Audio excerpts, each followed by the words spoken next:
Vamos a aprender a crear funciones en Python sin argumentos. Esto es un tipo de función más sencilla que la función normal. ¿Cuál es la diferencia? La diferencia es que no lleva argumentos y que un argumento es como decirle algo a lo que va a transformar. Eso sería una forma muy específica de crear este concepto. O sea, no es tal cual concepto, pero funciona. O sea, no tenemos que darle algo para que vaya a transformar, porque eso es lo que hace una función aquí más que todo en Python, convertir algo que le demos. Así que como vamos a aprender esto en Python, funciones sin argumentos, lo primero que debemos hacer, obviamente, para crear cualquier función, sea con argumentos o sin argumentos, es poner la palabra clave def.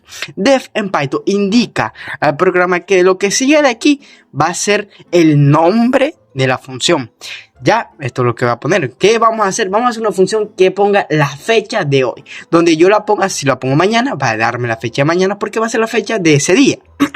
Y hoy me va a dar, obviamente, y valga de redundancia, la fecha de hoy.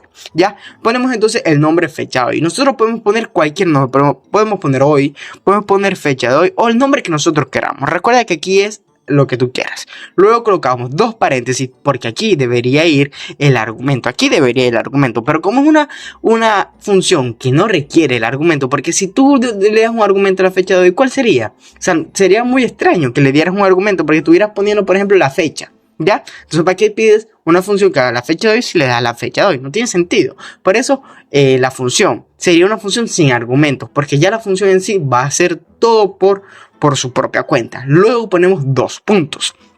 Ya de poner los dos puntos aquí, vamos a crear el código que hace partícipe de la función. Ya, obviamente, ya yo tengo este código creado y con este código podemos mostrar la fecha de hoy. Pero aquí puede ir el código que tú quieras. Ya, esto es un simple ejemplo o ejercicio. ¿Va? Entonces, como vamos a poner la fecha de hoy, necesitamos una librería.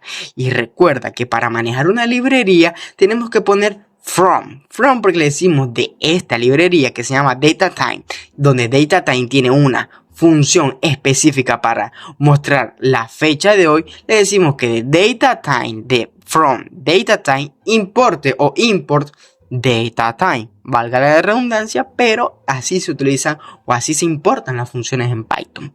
Luego vamos a poner un print para que me muestre la función con un simple texto al lado que diga que la fecha y la hora de hoy es. Aquí tenemos una coma para agregarle la función y luego ponemos, esta es la librería para agregarle la función de now, que en DataTime now muestra la fecha de hoy.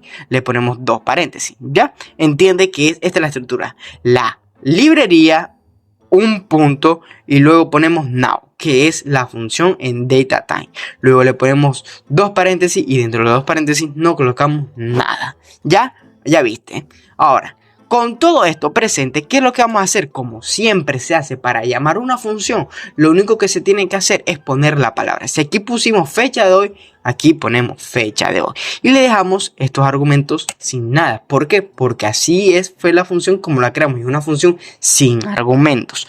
Con todo esto presente, vamos al código, a la consola. Esperamos unos minutos. Y aquí está. La fecha y hora de hoy es 24/12/20. Esto sería 2024 del mes de diciembre y el 20. Hoy es el 20 de diciembre. Esta es la hora, las 15:09, que esto serían como las 3, sí, son las 3:09 p.m. ¿Ya? ¿Viste? Como en Python podemos crear una función sin argumentos, mostrar con una librería qué día y qué fecha es hoy y mostrarlo cuantas veces queramos. Lo importante de la función es que es un código que ya no tenemos que utilizar. Si yo quiero ver la función en la línea, por ejemplo, 21, va a ser igual y no tenemos que escribir este código de nuevo. Y por eso hoy pudiste aprender cómo utilizar una función en Python sin argumentos. Muchísimas gracias por ver este video.